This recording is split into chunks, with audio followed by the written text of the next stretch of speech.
Well, we just saw our international correspondent Annalise Borges there in that report. We can now bring her in from the Ukrainian capital. Good to see you, Annalise. Bring us up to date with the latest where you are there in Kyiv and also the mood after that bombardment that we saw.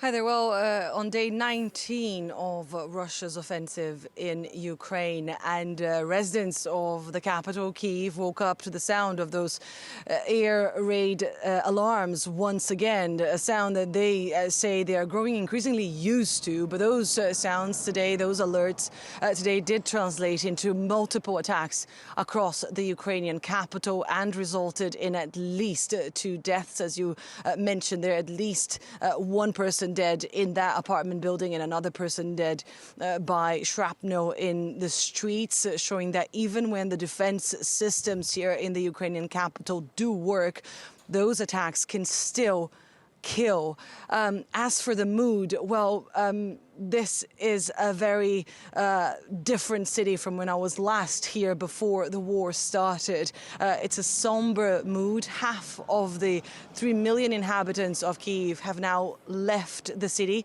And those who stayed, they say that they're trying the best they can to resist and to defend the Ukrainian capital. Pretty much everyone is involved in the resistance movement in one way or another. Just to give you an idea, the mother of my producer is currently cooking meals for soldiers, and her father is now trying to protect the university he used to teach at.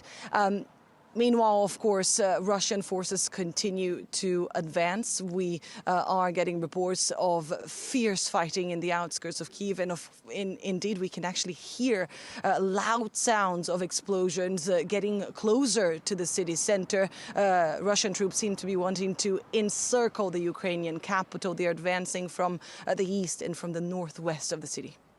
Annalise, you mentioned those resistance efforts, and we know that Ukrainians have really been clinging on to those addresses from President Zelensky. They've been a source of inspiration for many. They've also been a key part of his strategy. So what's the latest that we've heard from the president?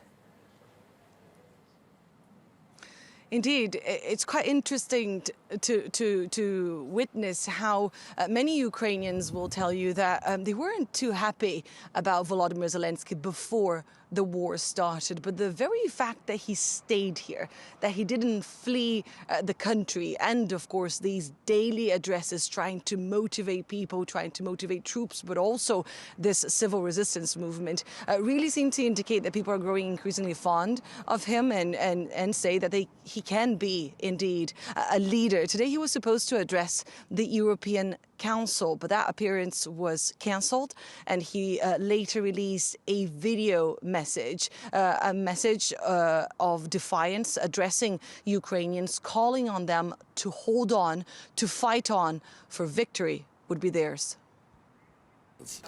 Ukrainian men and women, the Russian troops continue to destroy our infrastructure. They continue to carry strikes in our cities, Kyiv and the Chernihiv region, Sumy and Kharkiv, the south and Donbass. But know that we will rebuild everything. We will restore every street of each city, every house and every apartment of every Ukrainian. After the war, I'm sure we'll do it quickly.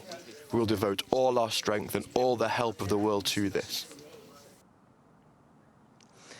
Volodymyr Zelensky also said that those negotiations, those difficult talks to try and bring this war to a halt, continued this Monday, while the Ukrainian Foreign Affairs Minister, Dmytro Kuleba, has called on the West to apply even more sanctions on Russia. The Foreign Affairs Minister also said that for those in the West and in other parts of the world who are talking about their fears of World War III, well, Ukraine is currently fighting that war on their behalf. And as long as this country has the right help, the necessary military equipment, it can win and it can avert a wider conflict.